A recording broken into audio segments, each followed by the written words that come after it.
A lot of us don't necessarily love ourselves. Can people hypnotize their way to weight loss? So, good questions. What would you say is the biggest misconception about hypnosis that people often get wrong? We can control your mind and make you do things that you don't want to do.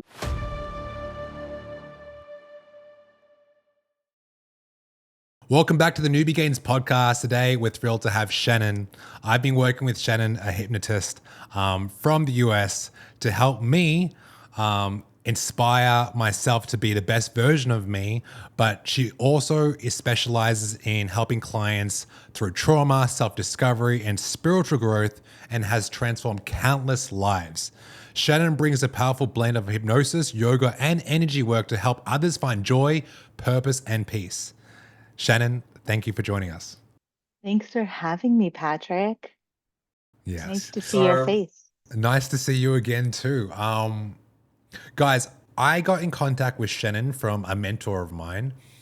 He actually referred me to Shanon because it's done wonders for his life. And my mentor is probably one of the most successful people I've ever met in fitness, in business, in relationships. He's the man. I've paid this guy hundreds of thousands of dollars. And I'm like, who works on your mindset? So he told me about Shanon, and I just thought, hypnotherapy, like, what is that? And then down the line, I just saw him go through so many changes and involving himself with hypnotherapy. He told me like that was one of the reasons why he was able to break through a lot of his barriers. His gym got shut down recently, and hypnosis has been wonders for his mindset. So I had to join. He actually paid for my first session with you. So I'm very excited to do this. Now, for those that don't know Shanon, like, what would you say and how would you describe hypnotherapy? It is a completely relaxed state of mind and body where we focus on what you want to achieve. My mentor and my teacher, she says that hypnotherapy is like meditation with a goal, and it really is. It's the same body state, brainwave state as a meditation, but instead of quieting our mind, we're really focusing on where we want to go, what we want to heal, what we want to transform. That's beautiful. That's a really beautiful way to put that. Okay, I want to dig deep here. So, you've gone through so much in your life to get you to this point, and I do believe that like pain brings us purpose. You know, once you have that self awareness. Now, for you, what would you say is one thing you would do differently if you could fall in love with who you are today? Nothing. I wouldn't do anything. I needed to go through every single stage and step and experience, good and bad, in my life to be the person that's showing up here today. That's beautiful. I love that. What are some action steps they can do daily to start building a foundation of self love and compassion? So first, get up in the morning and make time for yourself. And I'm not talking about sitting in bed and like scrolling on your phone. And granted, we all do it, right? I'm talking about like really focus on something you enjoy. Maybe it's 5 minutes of writing or 5 minutes of reading a book or just breathing or listening to a meditation or a hypnotherapy or a spiritual speaker. Just do something to start your day on a positive foot, bringing in positive energy. That's really, really important. Um, the next thing I would do is anytime a negative thought or a thought that isn't serving your greatest and highest good or your highest purpose comes into your mind, use the words cancel, cancel, and put a positive thought to replace it.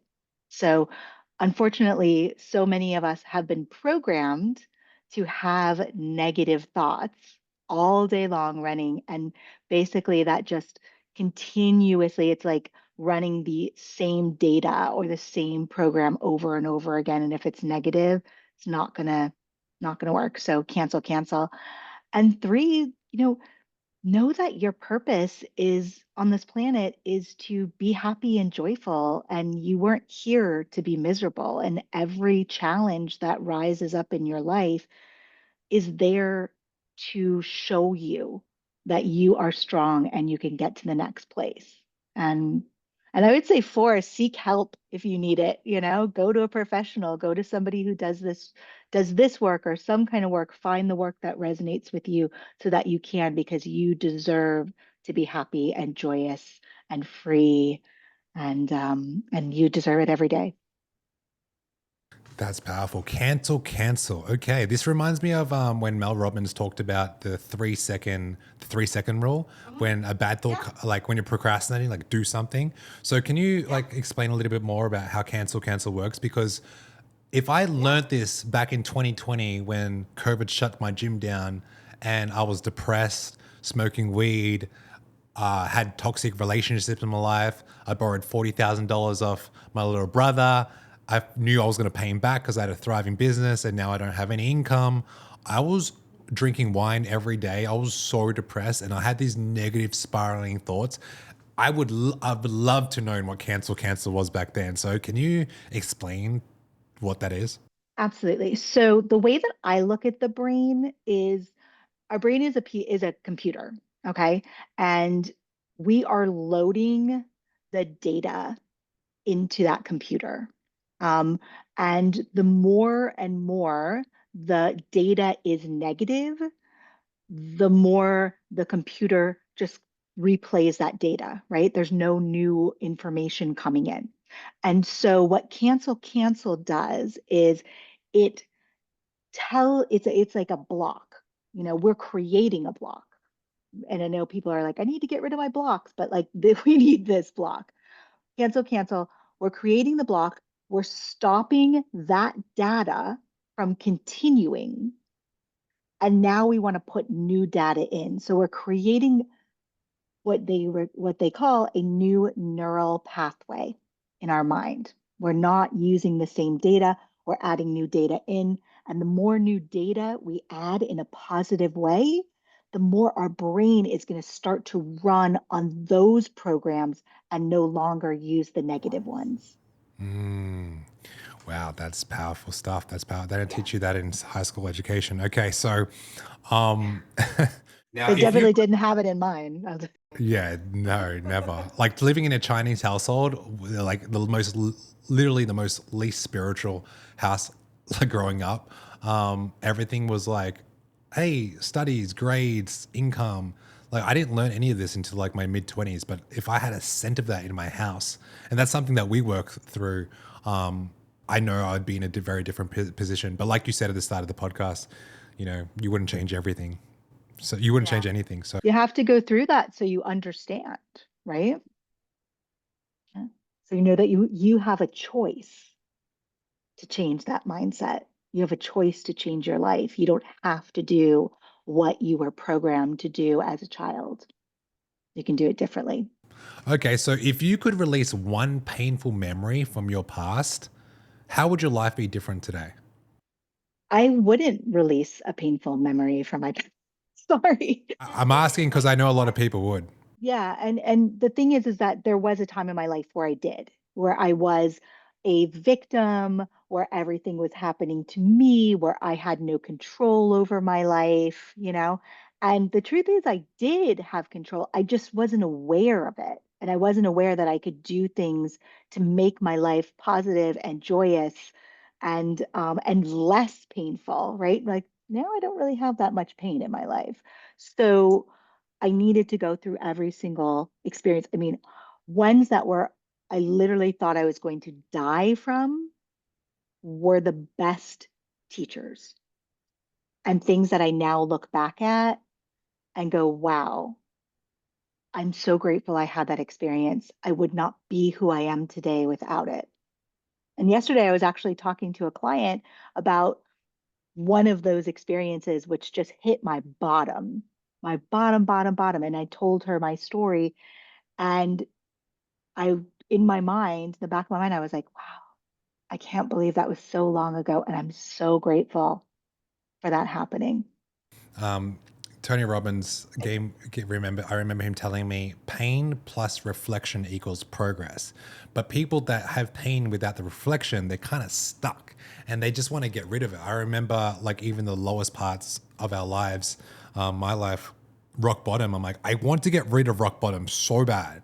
Like, where do I start? What do I do? If only this happened, if only this happened. I didn't have the awareness. So people that don't have the awareness, like, how did they start? I didn't. You're right. How do I start? You got to hit that rock bottom. You got to get to that place where I mean, rock bottom, whether your bottom is really, really low, you know, or whether your bottom's kind of like, if somebody heard your story, they would be like, that's not too bad. It doesn't matter. Whatever your rock bottom is, you got to get to the point where you're like, I don't want this anymore. I am so unhappy. I am so depressed. I am so miserable. I need to change. I don't know what to do. Please help me. And just go so desperately. And that's what I was. Like, that's when I hit my rock bottom. I was so desperate. I wanted to step in front of a subway car. I used to drink bottles of wine every single night until I would pray to God. And I didn't even believe in God at that time. Pray to God that I just didn't wake up in the morning. That's not the case anymore, but I didn't know. I had to hit that rock bottom and have that horrible thing happen so that I could turn it around. And the way we turn it around is by meeting people like yourself, like myself, like our mutual friends who have turned it around. And we see what they have and we go, my God, this person's happy. This person has the things in their life. They're doing the stuff that makes them joyous and they're loving it. I want that too. Hey, Patrick, help me. As you're talking, I can't help but think when you have a victim mentality, it's almost impossible to receive that voice. Like the victim mentality is like the ego saying, that life I can't compare to. I can't compete with that. I can't get inspired by that because said story. Like the story that people hold on to is kind of like, this is my story. You're not going to understand it. And they hold it on so tightly. But if you're going to hold on to problems, you kind of keep your problems. So, like, I remember finding God at this point of my life. Rock bottom is you only like it's a tunnel with no light. And there could be like a little spectrum of like hope. And that is what people gets people going. Now, I was just saying, you have to hear or see or just have that little, like you said it so beautifully, that little spectrum of light. And we can't make it happen for somebody else. They've got to listen to this, right? Or some other podcast or somebody speaking, and they've got to go, oh, wait, they're talking to me. We've got to have that experience. And until that happens, we aren't ready. So it's that light that shines, that one moment, and that click that happens. And if you are very lucky, you you notice that click is happening, you don't understand it, and you just go for it. And that's what happened with me. And that's what happens with my clients. I see it all the time. They come in and they're kicking and screaming. Like they're like, and I'm like, all right, well, I can't do this for you. But if you stick around long enough, you might catch this disease of happy.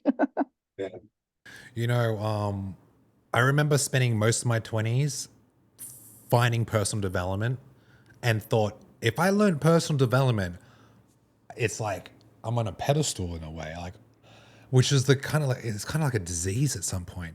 Like, because I remember learning about personal development and having COVID kick my ass so bad that people that tell me their success stories during COVID, I just could not stand. And at that time, I turned my back on personal development. I turned my back on growth mindset. I turned my back on like being grateful, living intentionally, just doing the small things and looking after myself. I just said personal development is a fad. And I just remember this one quote that I learned from like this old wrestling video I watched. It was like, life is long and then you die. Like that was the tape that was running on my head every day. I'm just waiting for death to happen. And it was such a bad time in my life. And you're right. Unfortunately, you have to hit rock bottom. I remember romanticizing and fantasizing about, if I just hit rock bottom, maybe I can find a way out. Now, would you believe that people that are like not on a path to success, not on a path to finding their true self, not on a path to feeling fulfilled, can they just stop their shit now and make a change? Or do they have to just keep drinking, keep doing drugs, keep going down that same rabbit hole that they have no like hope in? Like, do they have to keep going down that until one day they wake up in hospital? Like, does it have to get that bad? No, it doesn't have to get that bad, but they have to be open enough to at least make a change. And it's just like a client that would come to you for their physical fitness, right? So you have to want to do it. Like you can't lose weight without doing the steps. You can't get that beach body in a weekend. Like you need to do all of the pieces. So you have to show up and actually move the muscle and change the thought. And you have to do it even if you don't like it over and over and over again, because that is how the brain learns repetitive action. And that's what we do in hypnosis too, right? It's like we're just feeding the information over and over and over again. Yeah. Addiction is very interesting because a mutual friend has addiction. He's always had addiction, but I've seen this guy go from addiction to substance abuse to addiction to success. Hmm. How do people use their addictions for good? Like, is there a method? Is there a science behind it? Is it a spiritual ritual that they can work on? Or do they have to completely change their identity? Like, how do people get through addiction? So I think that, one of the first things, and I think our friend is a great example of this, a great example. And in fact, he inspires me when we talk and reminds me of this, is being of service. When doesn't matter if you shift your addiction. I mean, you could have a shopping addiction, you can have a coffee addiction, you can, whatever those things are.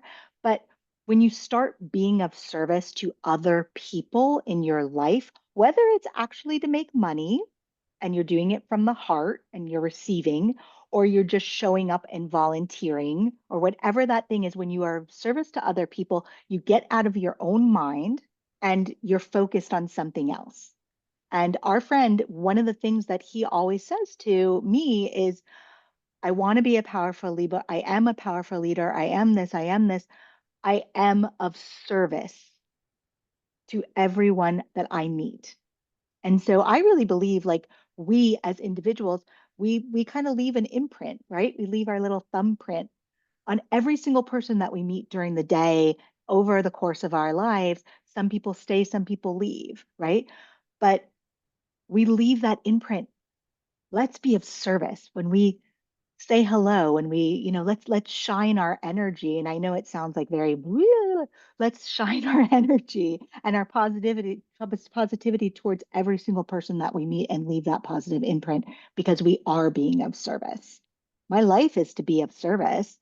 My job is to be of service. I get paid for it, but I'm of service. I would do this even, and I do tons of pro bono work because I believe if somebody truly wants to shift their life, they really have the opportunity to do it.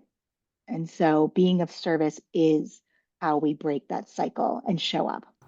So, do you believe that someone that's not, let's say someone's at rock bottom, like one of the first steps is just to be of service? And what does that actually look like? How would someone be able to like be of service when they don't feel that good about themselves, when they're self-loathing, when they're just negative? They're like, oh, who am I to help anyone? I can't even help myself. You just described me before I got sober. Okay. Not happy, like not a happy camper, very angry, very, yeah, victimized.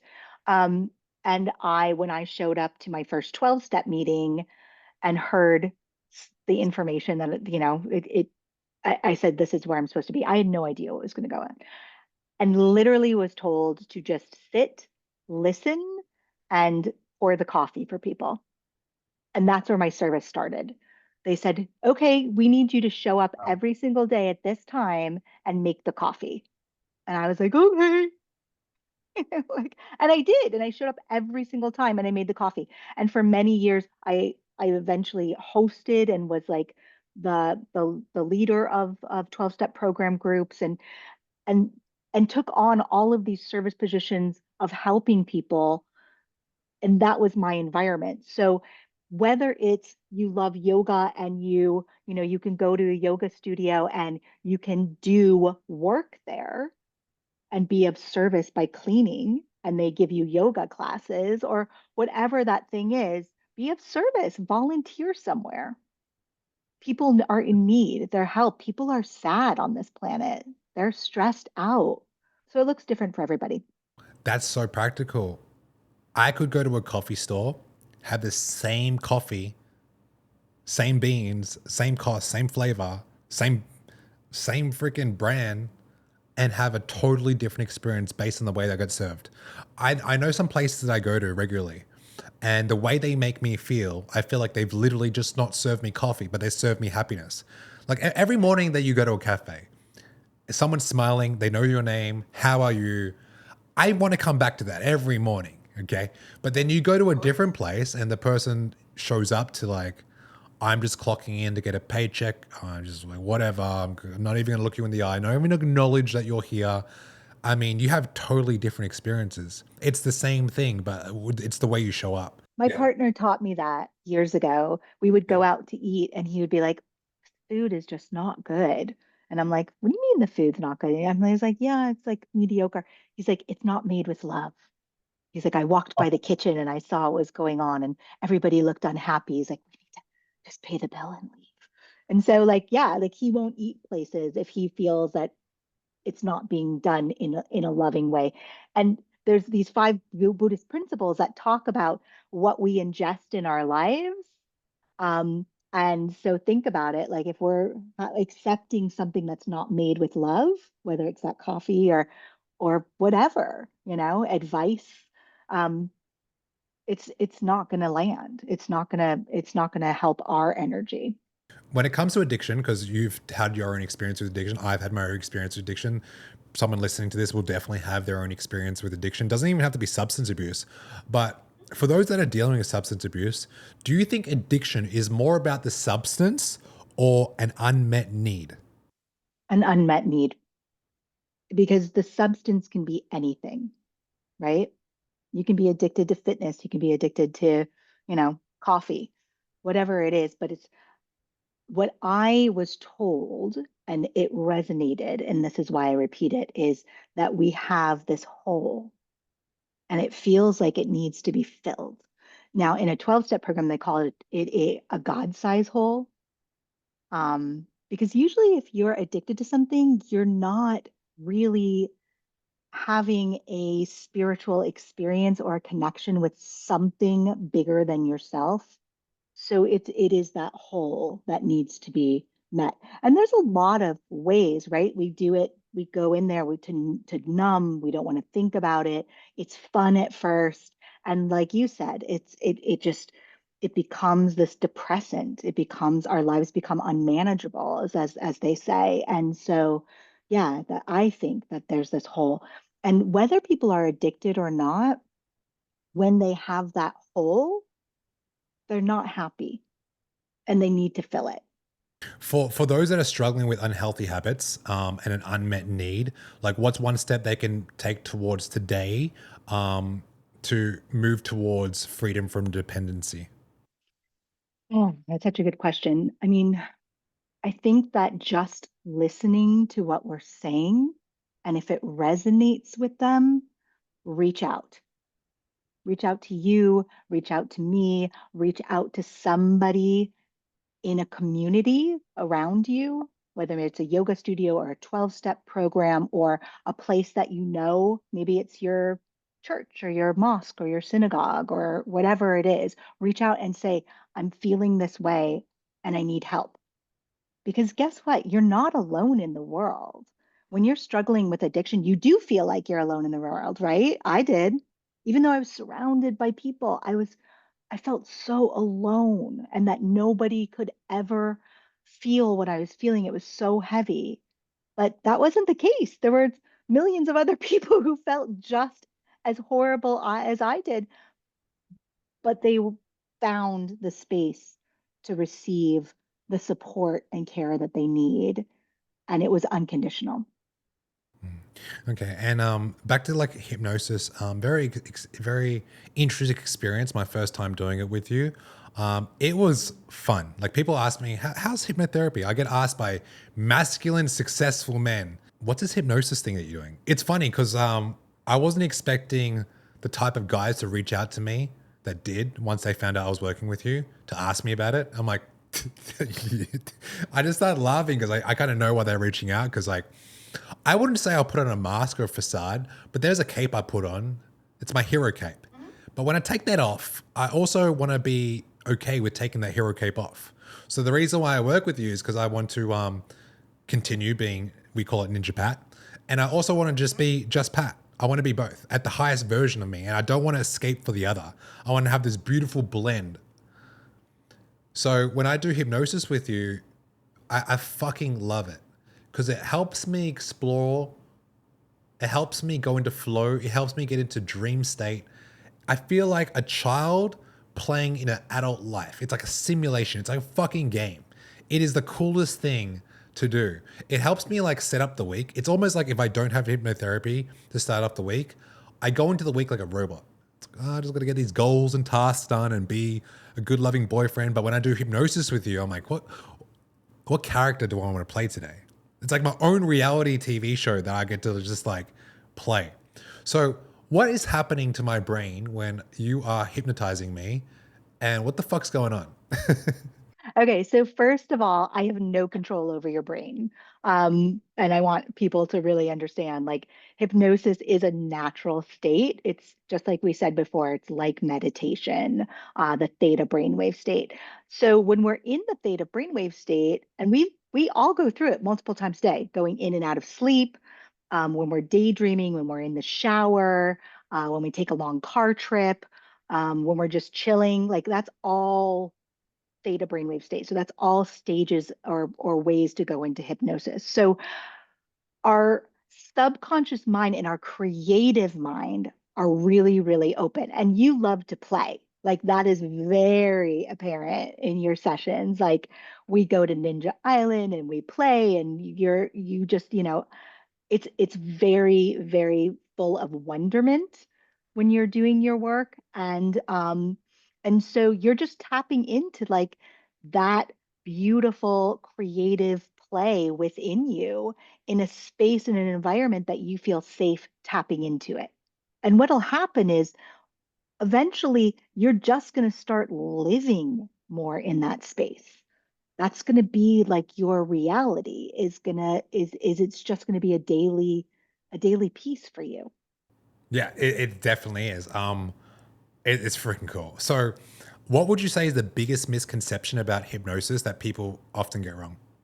So they think that we can control your mind and make you do things that you don't want to do. And that's not true. When you see stage hypnosis, and I love stage hypnosis. Like when I was a kid, I used to watch a TV show on HBO that had like this crazy lady doing stage hypnosis. Um, those people want to be there. They want to do those things. They want to cluck like a chicken. They want to, do a sexy dance. Like no one's making them do that.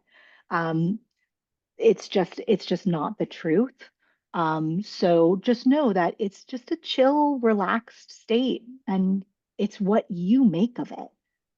I wish that I could say like, oh yeah, no problem. I'm totally magical. I'll make you do whatever you want to do, but that's just not the case. And if it was, I would probably be on my own private island, like just chilling, right? And taking people's stuff left and right because I'm controlling all these minds.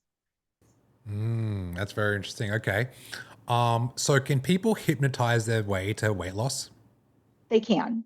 So it's got to be a part of a piece. So it's about changing the mindset to be able to really do the things that you need to do and want to do in order to gain your fitness or lose the weight, whatever your goals are. Um, a lot of our eating habits or physical um, fitness habits are programmed when we are children.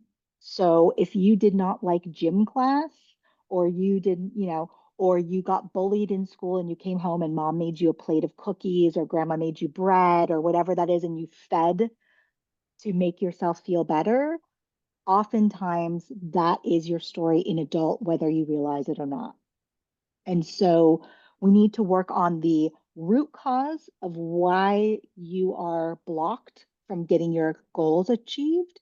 And then we need to start reprogramming so that you can have the mindset to achieve those goals. Yeah, I remember my first session with you. I'm like, whatever we're doing, don't take me back to my childhood. And the reason why I was so guarded is because my first therapy session, not hypnotherapy, like my traditional type on Google mental health expert, it was it was a terrible experience. Like 4 weeks of talking about childhood trauma, feeling like shit, and just meeting my child. I'm like, fuck, this is boring. I'm not having a good time. Most of my emotions are overthinking. I'm being way too vulnerable with every single person in my life. So I had a lot of guard when I started working with you. But you made me revisit my childhood in a playful way and got me to experience times that I didn't really understand. So, like, one of the examples is like growing up, I never really felt love. But if I really search deeper, there was a lot of love. They were just not in the way I needed it at the time. So, would you say people that struggle with self love, it happened from an early childhood memory? And if so, what do they need to do to correct that? Or if they do they need to correct that, or do they just need self awareness around it? Like, how do we navigate through that? So I think that going to the root cause of anything that is not making us happy, like if we're unhappy in any way, shape, or form with aspects of our life, looking for the root cause of where those began and starting to heal those memories are going to help us release them. Because for a lot of people, including myself, we replay things in our head over and over again, right? Like that horrible experience, that thing that happened, or sometimes we don't. So they're still in there. And and whether we were playing them and we're very conscious of them, conscious would be this, subconscious I talk about in the back, um, or we're completely not conscious of it and we're like, oh my God, yeah, when I went to kindergarten and I walked in and this little boy made fun of me or the teacher scolded me and I had no idea. I was just you know, a little kid walking in and I was scolded and I'd never had that experience before. And on now I'm in my shell, right? So finding the root cause and working on that. Now, when you and I went back into your childhood, we had been working together for a few weeks. We didn't immediately go back. We had to build not only our rapport between ourselves so that you felt safe to do that, but we also had to teach you how to work within hypnosis so that you could do it really well. And you did beautifully. And so does our friend when he's done that and other people. You have to, but when you're shoving, when you're making someone do something, that's not going to be of service to them at all. They have to willingly be ready to go back to the root cause or the trauma or whatever you want to call it to go in and heal it. And I can't heal it. Patrick has to heal it. Yeah. Hypnosis is self love. I remember we were at the airport and my girlfriend was snacking. And she was like, I shouldn't be doing this. Like, I have a trainer. I keep snacking. And I'm like, I don't know. I found it humorous, to be honest. So I said to her, babe, close your eyes. I just put on my Shannon hat. Just picture yourself on a beach. She's like, why am I doing this? Just go somewhere else. Like, we're at the airport. Like, stop worrying about your snacking. And I was like, just imagine you're on the beach, pretend you're with your favorite people in the world, your favorite animals.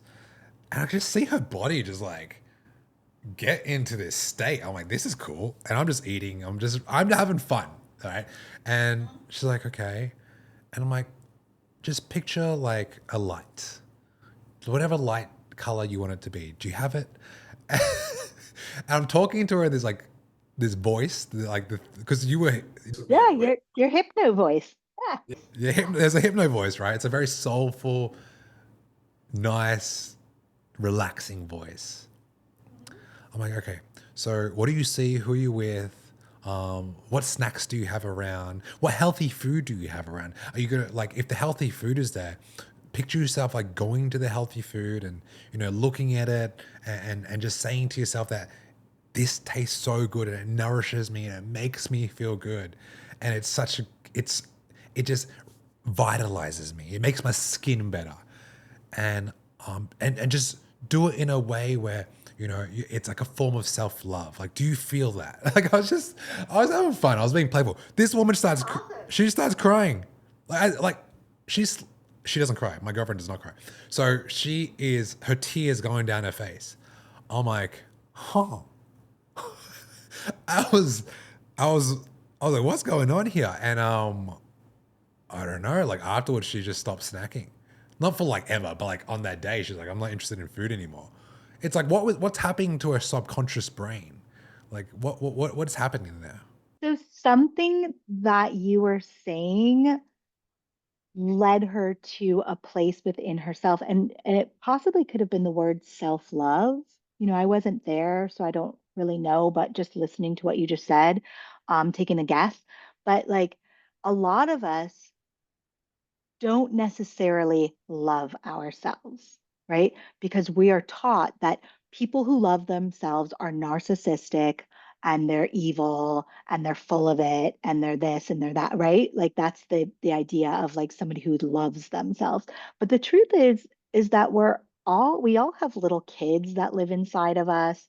They need love, they want to feel safe, and maybe for her like that piece where she was just snacking and doing something to kind of keep herself busy and focused on another task as opposed to the flight or what was happening around her, just kind of hit something when you said self-love, or and she was like, oh, wait a minute, like I'm feeling it. And I think, like, if I remember correctly, there's definitely been a session or two with you and I where you're like, I don't know what's going on. I'm feeling very emotional, right?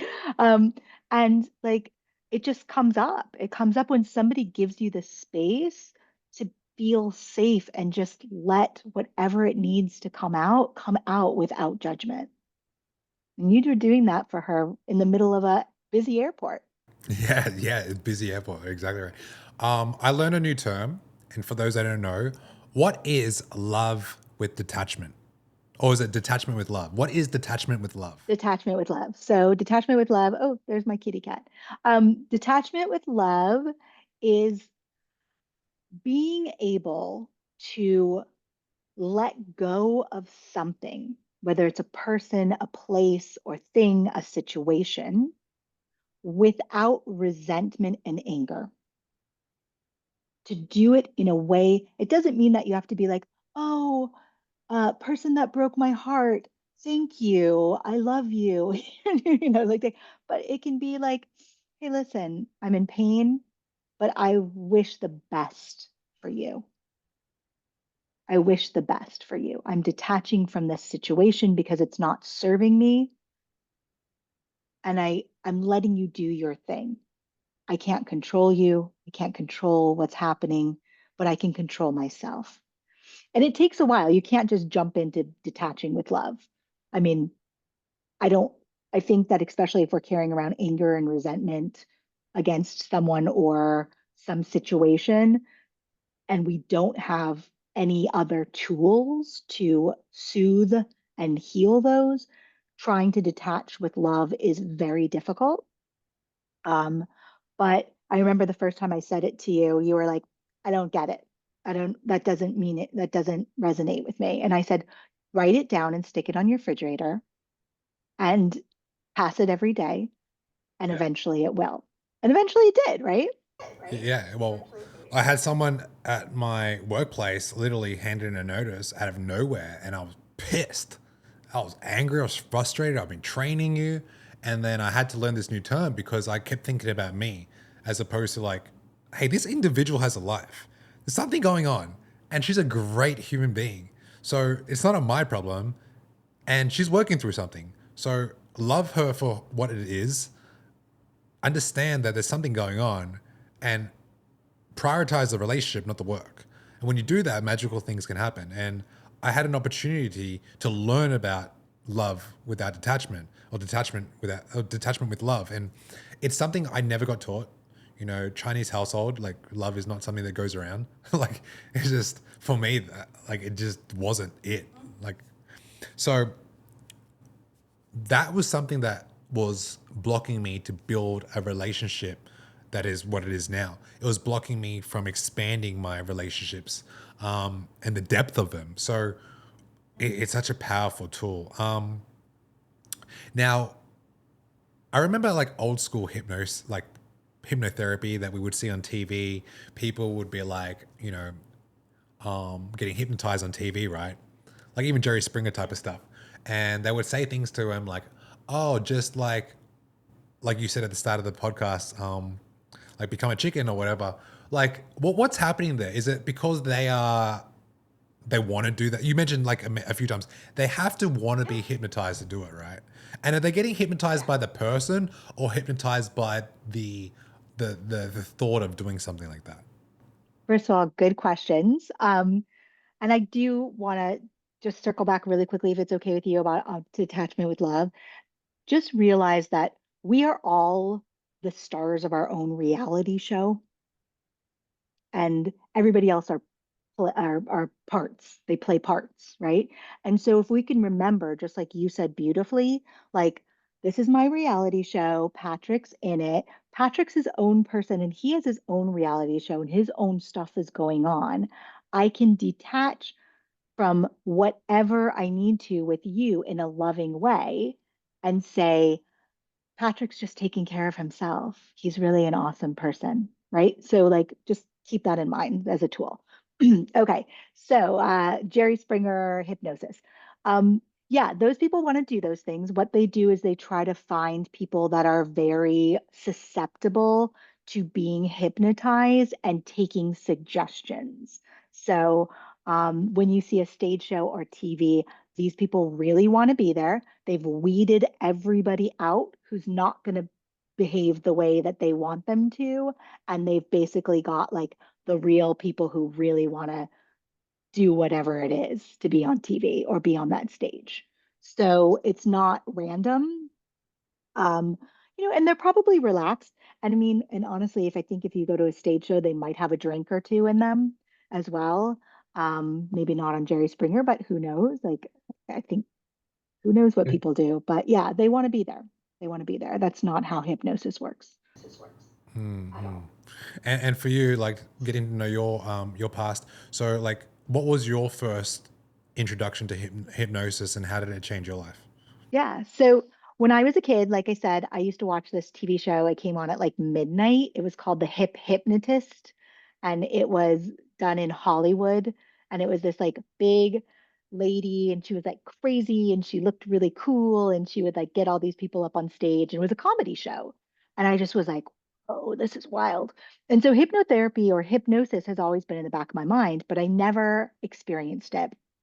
And then when I kind of started my spiritual journey about 15 years ago, um, I started thinking about it at some point during that time. And then I would meet people and they would be like, oh, yeah, I know how to put someone in hypnosis. I was like, oh, can you hypnotize me? And they're like, oh, well, yeah, but I'm busy. And I'm like, okay. I don't know." Fast forward, I signed up to a coaching program, an amazing coaching program. And part of this coaching program there was hypnotherapy. And it happened to be the woman who is my teacher and mentor now. And the first time I did it, I was going through a really rough time. I was in a breakup. I had to move all of my things out of the house that day. It was like the last day he was out of town. Like I had to do it all on my own. I felt very exhausted mentally, physically, emotionally. And I had a 12 o'clock appointment and she actually was on in Central Park about to get on a stage and hypnotize like 10,000 people.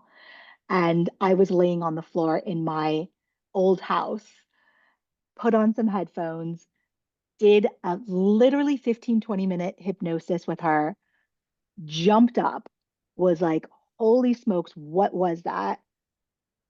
I had so much energy. I was so focused. I just got all that stuff out of the house and like felt incredible. And when I left the house, I said, thank you so much for all of the blessings, for everything that has come to me. I appreciate it, even though I'm in so much pain, and just drove away. And I text messaged her and I said, how do I learn how to do this? And she was like, I have a school. And I was like, okay, sign me up. And that was it. That was 2018. Wow. And I was with her for 2 years. That's incredible. And you haven't looked back. It was pretty cool. I So, mean, I think if you connect, it's that old adage, when the student is ready, the teacher appears. I had been in that world of alternative healing in other ways, shape, or form. This was the missing piece for me. And so I connected so deeply with what it was and how she did it. It was very kind and loving and nurturing, and I felt safe. And all the other hypnosis that I'd seen on television was like, now, right? Like snap it yeah. in your face and doing, and that was not it. It was just beautiful. It felt so loving and caring. And so that's what drew me to wanting to do this. And as soon as I learned it, and as soon as I started seeing when I was a student, as I did my clinical um, sessions with my clients, because I started my business while I was in school, um, I I couldn't believe, I was like, this really works. This really works every time. And now I'm like almost at 4,000 sessions that I've conducted, and it's not a surprise. It's incredible. If somebody dedicates, just like in fitness, just like in any other goal, if you dedicate that time to yourself, to your healing, to your goals, to your discovery, to whatever it is that you need, like you will see the change. This just happens a lot faster because we're working in the subconscious. Mm, yeah. You know, when people want to work on the physical body, they can measure it by doing steps or working out. When people want to lose weight, they can measure it by how many calories they eat. You know, when people want to work on their mindset, it's like, whoa, okay, how do I do that? Like, how can I measure that? So, you know, meditation is kind of more like world renowned, like it's actually a practice. What's the difference between meditation and hypnosis? And can you hypnotize yourself, or like, do you need a partner to do that? So, yeah. No, you can totally hypnotize yourself. They are exactly the same brainwave state. And in fact, on my website, I have a free, I think it's maybe like a 4-hour course on self-hypnosis, and it teaches you everything, and you can download that. So, um, and you just the difference is that you're putting a goal into play. So the more repetition for self-hypnosis that we do over and over again, if you start doing it every day, that goal, it's like that fake it till you make it adage, right? That repetition is creating the new neural pathway, the new software, the new data programming in your mind, but it needs to happen over and over and over again. Just like when you listen to a song, right? You listen to it enough, you're like, I know all the words to espresso. How did this happen? I don't know. Like it was just playing in my house. So it's the same kind of thing there. And how you know is, Patrick, you've seen the change in yourself, right? Like you came, you started doing these things. Like after a few weeks, things started to shift for you. You were starting to look at things differently. You were, I love working with you because you always question. You're like, well, how does this do? And I love that question because they're important to have, right? We need to see results, just like the scale is the result or the muscles are the result of the fitness piece. You need to see the results. And if you noticed in the work that we've done together, after a couple of weeks, you started to see these shifts and change within you. Now, if you would have given up at that point, they would have still been there, but they probably would have kind of faded into the background, but you kept on going. And now they're becoming pieces of your life. This is how you live your life. And you just said that. I start my week this way because I know that it gives me the focus and puts me in the place that I want. Yeah, because you Yeah. now have a practice. Yeah, being an entrepreneur, working with hundreds of clients, having all these people to work with, and success is very demanding, and like it doesn't stop. Like, it doesn't need to stop. And I'm grateful for that. But in the same breath, I'm like, how can I make this more fun? Like it cannot just be ticking X and O's.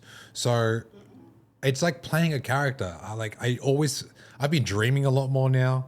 Like I feel like I have more, there's more play, there's more flow state as opposed to force things to happen, real masculine energy. And 90% of my people I work with, staff and clients included, are female. So I can't just come from a place of masculinity all the fucking time.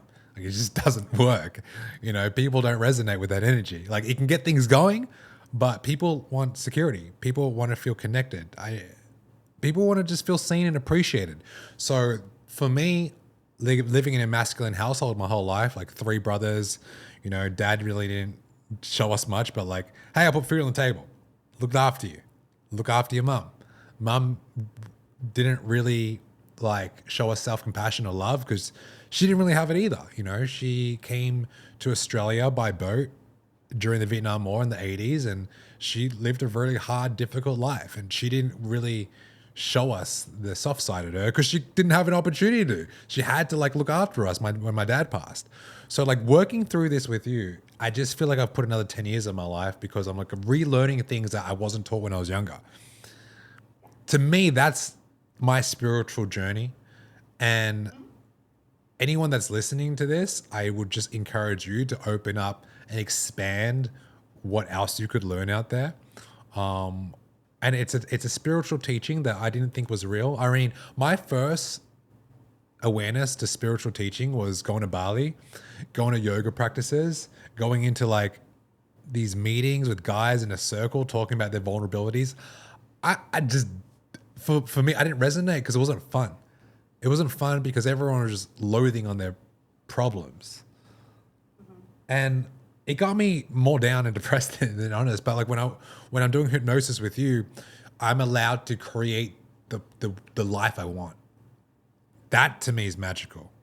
And Yeah. everyone's got to find it's a spiritual solution. I mean, that's the truth at the end of the day. It's like I'm not out there going like, "Hey, come and let's find you your spiritual solution," because most people are like, "Wait a minute, are you going to make me do something? Like make me believe in something? Like I'm not religious, but that's not what this is. It's that, right? That whole what it needs to be filled with is that understanding that there's something bigger. And you and I and our friend, and I do this with all my clients eventually, we're connected to the universe, right? We're connected to this energy, to something greater than ourselves. And when we start to learn that and we start to live a more spiritual life, which is in alignment, you said it, like it's that when you're having fun, when you're enjoying life, when you're doing those things, it's that high vibrational energy that draws in more high vibrational energy from people and places and things and situations. You start to notice that the stuff that used to show up in your life that really like would upset you and make you miserable and make you have that victim mentality and all or whatever it is, that stuff stops happening when you start living your life in your true alignment. We are all here to be happy. We're not here to be miserable. And if we can remember that our purpose in life is to be happy, we're going to have fun. We realize like, you said it earlier, like we're going to live and then we're going to die. Well, yeah, but why can't we do that and have fun while we're here? It's true. Like it's inevitable. It is inevitable. Like taxes and death are inevitable, but having fun is an option. I mean, I have this chart that I saved on my phone. It's like a vibration chart. It's got all your negative vibrations and your high positive vibrations. It's all your highest frequencies and your lowest frequencies. Like, where am I? Abraham Yeah. Abraham Hicks energetic, yeah, chart. That is the best thing. Like I actually downloaded that and for years had it on my bathroom mirror to remind myself of the vibrational frequencies and where we're at. Because when you're low, it's like, yeah, Yeah. What are the highest vibrations and frequency one can operate from? love. That's it. And remember that everything has vibrational frequencies in it. Everything on the earth. So when first of all, we're like, what are we like 88% water or something, right? Water carries energy and vibration. So why wouldn't the energy or vibration around us affect us? Or if we're made up of a high content of water, right? So when we put ourselves into situations that are low, that are anger, resentment, hate, hurt, all of those things, we're not vibrating. We're stagnant, right? But if we surround ourselves with really positive people, if we take in like positive things into our life, whether it is information. Remember watching the news all day when you see those people that watch like a certain news channel all day and they're like, everybody, like, yeah, because all you're doing is taking in hate. All you're doing is taking in hate. How is that going to make you a happier person to show up in the world and be of service? They don't want to be of service because they're very angry and they think everybody has done something to them, right? So that vibration is really high. And we can actually enhance it with things like, not to get really hippy dippy, but like crystals, rose quartz. Rose oil is like one of the highest frequencies on the planet. That's why it's so expensive. It's really, really hard to make, to distill. So all of these things can help raise our vibrations even higher. Well, And Shannon, thank that's a whole other podcast. yeah, that's. I was like, I don't want to dig deep into this one. This is another hour, but I appreciate you. Thank you for sharing your knowledge, experience, and just your spiritual teachings. Is very helpful, and even for me, like I'm always learning. I feel like I'm a student in any practice, and this one is like a practice I want to keep forever. So I appreciate you. And where can people find you to know more about you? Okay, so you can find me at thehypnoticsoul.com. Just reach out to me, Shannon at thehypnoticsoul.com. And you can see on here my name is spelled weird, Shanon. So please reach out. I'm also on Instagram. You can either find me under the Hypnotic Soul or my personal Instagram, which is Lechakes, Lechaiks. Just look me up and reach out and let's chat. I mean, I want to know what's going on with you. I Yeah. love it. Well, thank you again, Shannon. Guys, that's it for the Newbie Gains podcast. Until next time,